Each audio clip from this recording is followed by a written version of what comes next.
এই 5 আগস্টের বিপ্লবের মাধ্যমে আমার শ্রমজীবী ভাইয়েরা, আমার শ্রমিক ভাইয়েরা, আমার ছাত্র ভাইয়েরা রক্ত দিয়েছে এই নয়া চাঁদাবাজি কায়েম করার জন্য নয়।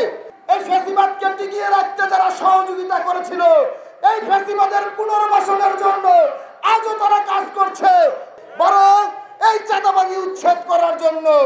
সংগ্রামী উপস্থিতি, আমরা যে কোনো মূল্যে এই চাঁদাবাজি প্রতিরোধ করব, এই চাঁদাবাজি আর থাকতে দিব না। সর্বশেষ যে বলবো, আপনারা জানেন যে আমাদের এই যে ফ্যাসিবাদের যারা দালাল রয়েছিল, তারা কিন্তু এখনো তাদের সম্পদে বহাল রয়েছে। আমি স্পষ্টভাবে বলে দিতে চাই, এই ফ্যাসিবাদকে টিকিয়ে রাখতে যারা সহযোগিতা করেছিল, এই ফ্যাসিবাদের পুনর্বাসনের জন্য আজও তারা কাজ করছে।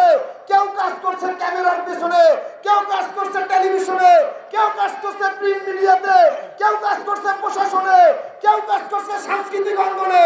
বিভিন্ন জায়গায় যারা ফ্যাসিবাদকে টিকিয়ে রাখতে কাজ করেছেন, তারা যদি এই ফ্যাসিবাদকে আবার পুনর্বাসনের জন্য কাজ করেন, যেই হাত দিয়ে আপনারা ফ্যাসিবাদের পুনর্বাসনের চেষ্টা করবেন, সেই হাত ভেঙে ফেলবো। যেই চোখ দিয়ে ফ্যাসিবাদকে পুনর্বাসনের কাজ করবেন, সেই চোখ আমরা উপড়ে ফেলবো। যেই চিন্তা ভাবনা দিয়ে আপনারা ফ্যাসিবাদের পুনর্বাসনের কাজ করবেন, সেই চিন্তা ভাবনা আমরা নয়াদিল্লিতে পাঠিয়ে দিব।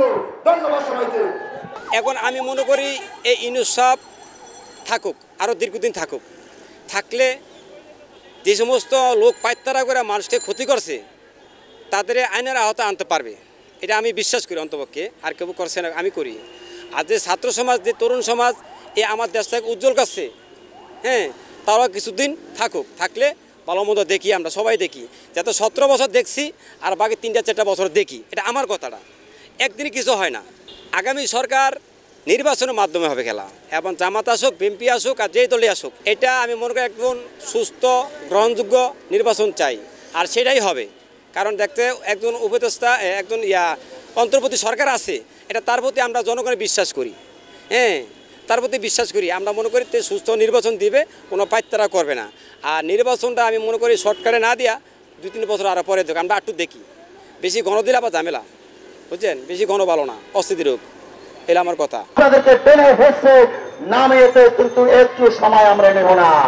তাই বলতে চাই, অনতিবিলম্বে এই ফ্যাসিস্ট স্বৈরাচারী বাকশালীর প্রত্যেককে রাজনীতি থেকে নিষিদ্ধ করে বাংলাদেশের নাম নিশানা মুছে দিতে হবে।